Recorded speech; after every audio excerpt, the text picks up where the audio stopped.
Hey, Robin here. I'm back in my studio working on the Big Palm. Um, I put something up on Instagram and Facebook, looking back at the initial sketch and where we are now. And for a while, I wasn't really happy with it, but I'm starting to like it now.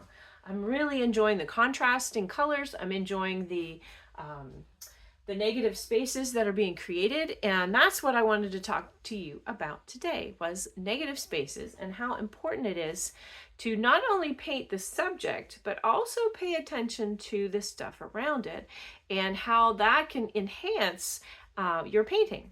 So if you are looking at this area up here, I don't have any sky in that yet, but down here you can see some of that underpainting is still showing through in little pockets and pieces, and I can make shapes with the sky being the tool that makes the negative spaces. So I've been working with cerulean blue and a radiant turquoise that Gamblin makes. Let's see if I have one.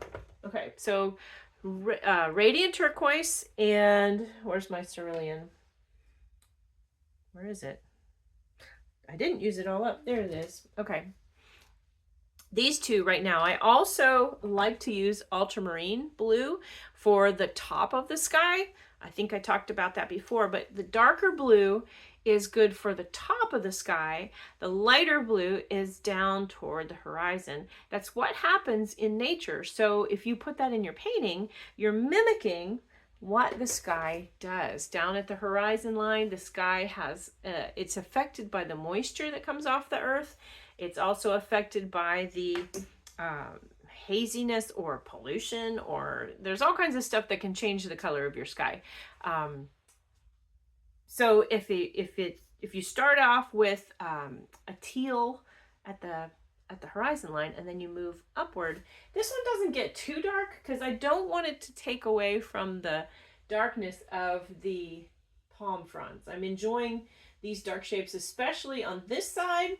I've got a light side and a darker side, and in the shadow side I'm putting blues and purples. In the light side I've got my brighter greens, my yellows, and leaving more of the red show. So I still have sky to put over here and sky to put over here, but I'm leaving spaces. So let's see if I grab, and I'm kind of doing a combination with palette knife and brush.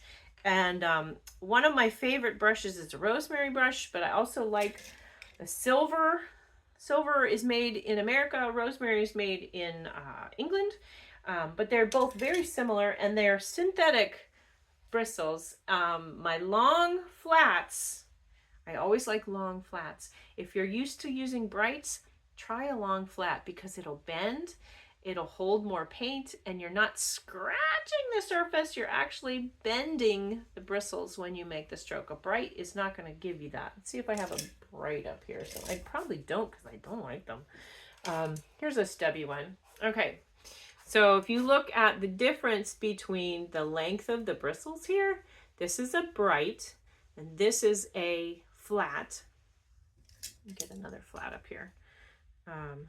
That are similar in size. So look at the difference of the bristle sizes, length I mean. There's a stubby one and a longer one, and this is an even extra longer one. And what you get is bending when you make a stroke, where this is not really able to bend. Doesn't make a good stroke. It's good for scrubbing, but if you're making a stroke, which we're at the stroke point in this painting, you're going to want to bend it. Bend it. It'll hold paint, and there's a lot of fun shapes that you can make just with this brush that I can talk about later. But so go with not the brights, except for in the beginning of your painting. So we're using a flat. This one already has paint on it, and a palette knife. And I'm going to create a shape in this area around the part that I've already painted the fronds, but then I'm going to pop in here and I'm going to paint the negative space. And I'm not going to cover it. I'm not going to completely cover everything. Got a little white mixed with my cerulean, but I like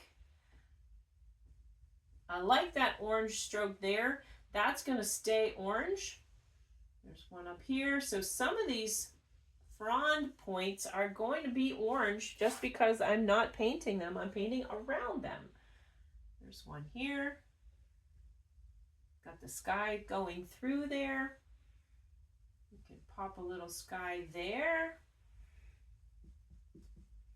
Let's see what we can do up here. And you can use, sometimes the palette knife will pick up a whole bunch of paint and you could just lay it in there.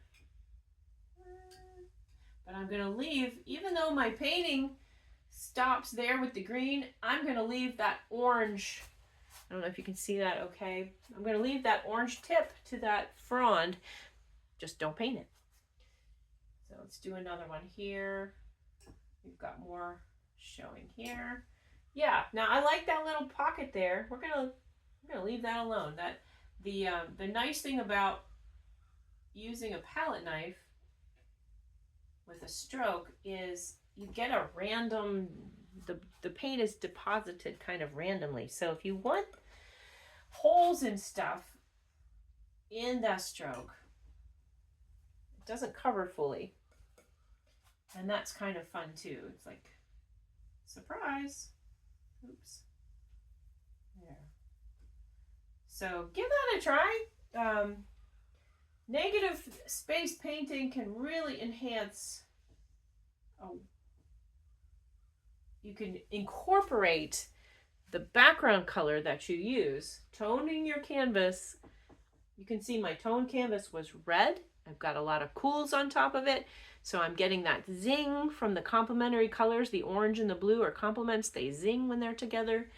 And that preserved, I'm not going to obliterate it when I paint my subject matter. I'm going to leave pieces of it showing in there. And down here, you can see these down here, these strokes. I can take some more sky and kind of mash it in there. Cover up a little bit, but not all of it, because if I have those little dots of the underpainting showing through, I get drama. And we always want drama most of the time. And not in life. But in painting, drama is good. So hope that helps. I'll check in later. Bye.